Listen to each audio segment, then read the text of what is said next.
Hello and welcome to another video from the only channel you need to not only survive the current apocalypse but actually enjoy it. And today we're going to talk about the carpenter's son. Pretty much everybody, because of popular culture, knows that Jesus was called the carpenter or the carpenter's son. In fact, people who have absolutely no idea of how Jesus lived or what Jesus was about or what Jesus said will recognize that he was the carpenter's son. This myth has been perpetrated by the churches for 2,000 years. There's no reason for somebody to just know that that's not true. But the first clue that that isn't true is found at Luke chapter 9 verse 58 and Matthew chapter 8 verse 20, where it very specifically says that Jesus was homeless. And I've got notes, so I'll post all these scriptures in the description box of the video. If I don't, just somebody send me a comment that I didn't, and I'll take care of it. So why do people say that Jesus was a carpenter's son if he was obviously unemployed? Well, chapter 13 and verse 55 of Matthew, as well as chapter 6 and verse 3 of Mark, say that he was the carpenter. In fact, one of them says he was the carpenter's son. And I promise you, I've been in quite a few churches over the years, and every one of them tells the same story, that Joseph was a carpenter, and so when he died, he passed the family business on to his son, Jesus. But both of these scriptures are talking about the same exact event, when Jesus went home to outside of the city, and the people from his home recognized him, and they were astounded because they had heard so many things about what Jesus was accomplishing in the city. And so that's what they asked. They said, wait a second, why should we listen to this guy? He's just the carpenter. But what it actually says is, why should we listen to this guy? He's just a Techtone. Now, one of the main things to keep in mind about Bible translation is that Bible language is not its own special language. The Bible was written in an actual language spoken by actual people, and that language is, at least for the New Testament, was Koine Greek. Koine Greek was the common language of Greek people. In other words, it wasn't the kind of like these and thys language. It was just what normal people in the street would say. It's really windy. If you recognize that you can't hear me, I'll do something about that. But my camera that has a really good sound, for whatever reason, doesn't focus now, so I'm having to use my old camera. Well, in any case, what was I talking about? Oh yeah, the word Techtone, what it says here is, it's not the Techtone, the son of the son of Mary. And Techtone, that word is not just used in the Bible. It's used in a lot of places, but nowhere else is this word used to describe a carpenter. It's always a poet or a musician, and what we would consider a storyteller. So they're saying, is this not the Techtone, the storyteller? Now, this can be applied to a position on a ship, and so some linguists have asserted that it would have to be a ship's carpenter, but even ships had to have a Techtone, someone to ring out a cadence. In other words, it's a rowing ship, you know, row, row, or if they're working with sails and rope, you know, heave, ho.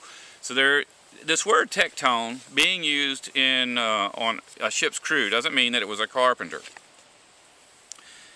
Now, addressing the point of Joseph being a Techtone as well that's not a big issue. You know, if Joseph told stories and then later his son got the reputation for telling stories, and that's all right. But if you look at the original Greek, it doesn't really say anything about Joseph. What it says, specifically in both scriptures, identical scriptures, is this not the Techtone, the son of his mother Mary? It does not say, is this the son of the Techtone and his mother Mary? And you can go look at that on pretty much any lexicon or interlinear Bible, or it's Greek English interlinear Bible, and you'll see it just says, is this not the Techtone, the son of his mother Mary? So it's not a business that he inherited from his father. And that's another thing we have to address. In different cultures, you can say exactly the same thing and have two different meanings. In the ancient Greek culture, if you want to find out what a person is, you ask them, they're going to tell you about the things that are important to them. But in our culture, the only thing that's important is money. So if someone asks you what you are, and you are a carpenter, you'll say, I am a carpenter. Now, if you have not done any carpentry in 20 years because you're retired, but you fish 7 days a week, and someone asks you to describe yourself, you would say, I am a retired carpenter. You don't say, I'm a fisherman, because that's a cultural difference. In ancient Rome, if somebody's fishing, they called themselves a fisherman. They didn't say, well, you know, I did some carpentry a couple of years back, so I'm a carpenter. They specifically would tell you something about themselves, not about what gives them a higher position or what their rank in civilization is. So even though it says that Jesus was Techtone, or a storyteller, it doesn't mean that he told stories for money. What it simply means is that he had that reputation as a storyteller. Now, to support the fact that Jesus was homeless and did not work, and to support the fact that none of his apostles worked, we can go to Mark chapter 2 and verse 23, and Matthew chapter 12 and verse 1, or Luke chapter 6 and verse 1, and see a story about Jesus and his apostles walking through somebody's garden and harvesting wheat and eating it. This is not their garden. This is somebody else's garden. Well, under Jewish law, people who refused or for whatever reason didn't participate in the economy were free to do that. That was called gleaning. And in fact, it was so important, this gleaning was so important that at Leviticus chapter 23 and 22, there was actually a law, a judicial law for that nation, that if someone chose to participate in the economy, say raising cattle or raising vegetables, they were not allowed to harvest those things. They could only harvest what they needed for their business. Now, a poor person could not claim the right to glean and go into someone's garden and pick fruit and vegetables to take to town and sell. They could only pick what they could eat.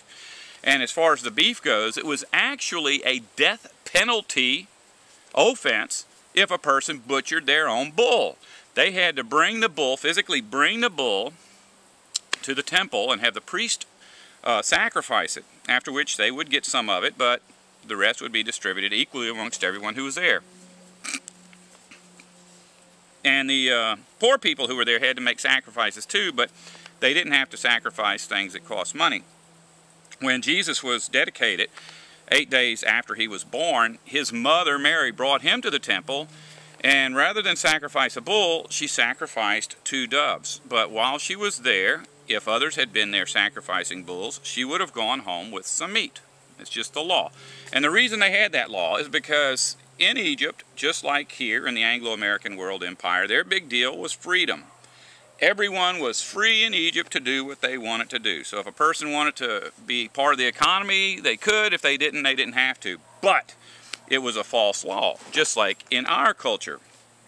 In our culture, you can still be a hunter-gatherer as long as you purchase property on which to hunter and gather, or as long as you have very expensive licenses for hunting and gathering. And that's the way it was in Egypt. So God made it a law that a person didn't have to do that.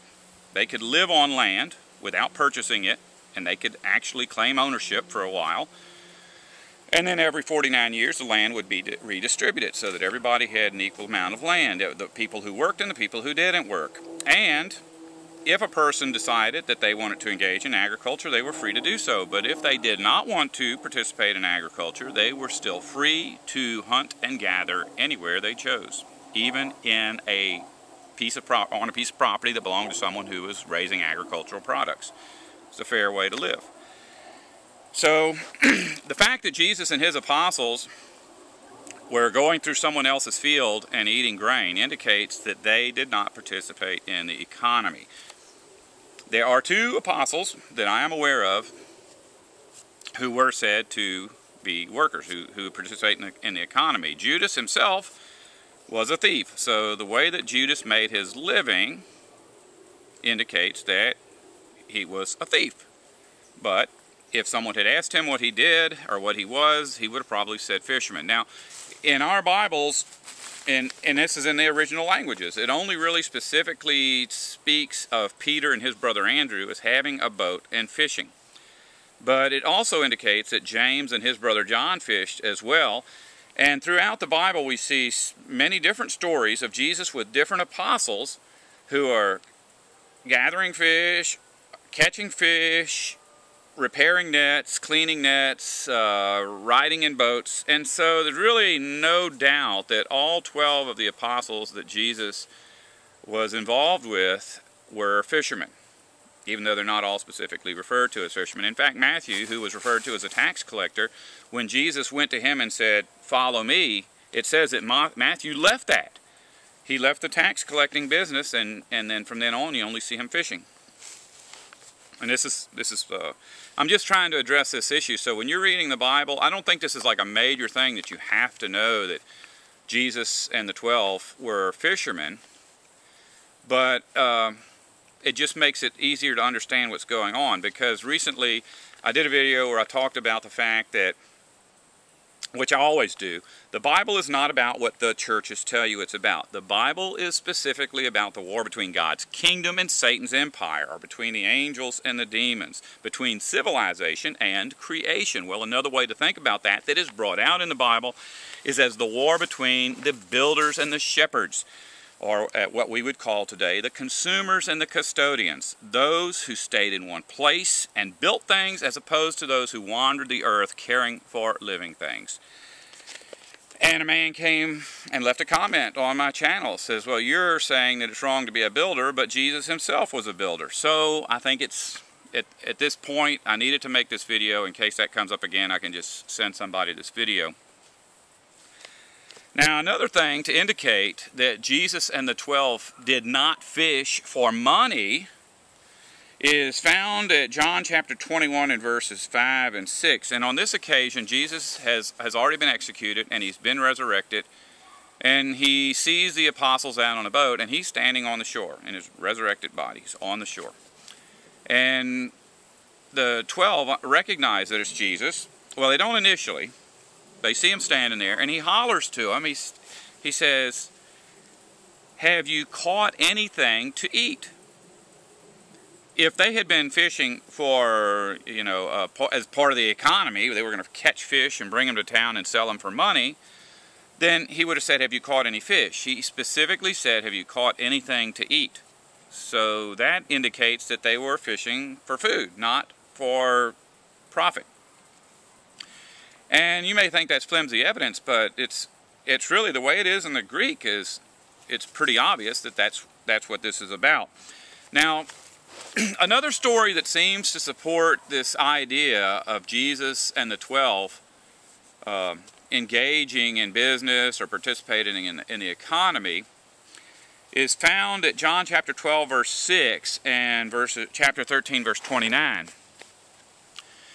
And both of these accounts are about the last 24 hours of Jesus' life. So it's talking about Judas. It says that Judas carried the money belt. It's always been explained to me that it was just easier for Judas to take care of the financial end of being an apostle. So all of the other apostles would give Judas the money, and he would store it in his money belt. But if you look at the way this is written, it's very, very obvious that Judas did not carry the money belt for the 12, and he did not carry a money belt every day. He carried a money belt once in his life, and that was during the last 24 hours that Jesus was on the earth. And the way the story is presented to us is that Judas shows up at the Last Supper. Actually shows up even before that when they're doing the feet washing and when Jesus is being anointed with oil. And Jesus recognizes that Judas has the money bag. Now, Jesus intuitively knew that Judas was the one that was going to turn him over to the authorities for his execution. So it's not like he used his powers of deduction. He was already aware of it, but he sees that Judas has a money belt. And that basically is the cue for Jesus to do what he does next, which is he goes up to Judas and he says, "You know what? You need to get out of here."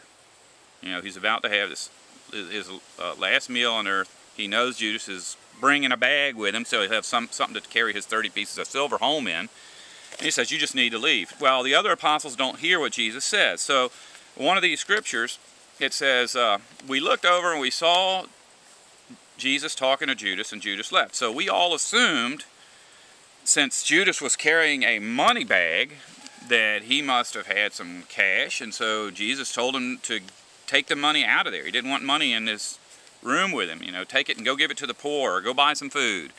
So Judas leaves. He's got a money bag, something that's never happened before. All of the apostles are talking about why did Judas have a money bag? Because they didn't know what was about to take place. And that's the way the story goes. If you read that for yourself, you'll see it. And if you don't see it in your English Bible, look at a parallel verse, because most of the Bibles make it pretty clear that that's what happened. And if not, just look at the Greek. It's very easy to do that on the internet. And if you're watching this video, you're on the internet. Now, something else that's pretty interesting that I never saw before until a few days ago, is that what it says Judas carried was not really a money purse. It uses a unique word that's not found anywhere else. And that word is glossomocomen.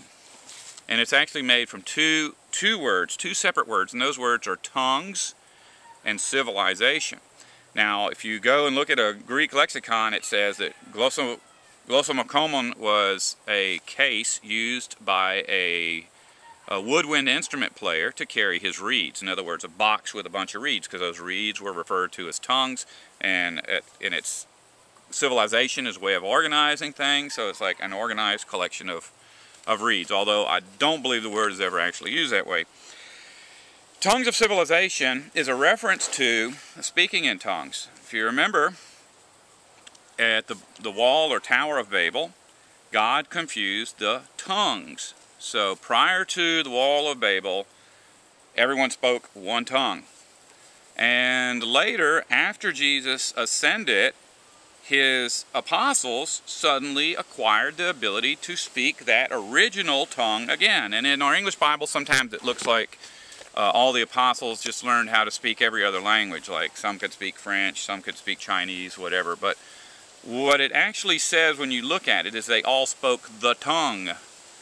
The tongue. That's the original instinctive language that humans once had. Just like, you know, wrens have one language, grizzly bears have one language. At one time, all humans had one language, and it was instinctive. It wasn't something that a child had to, you know, learn, or that would be different than what a child learned.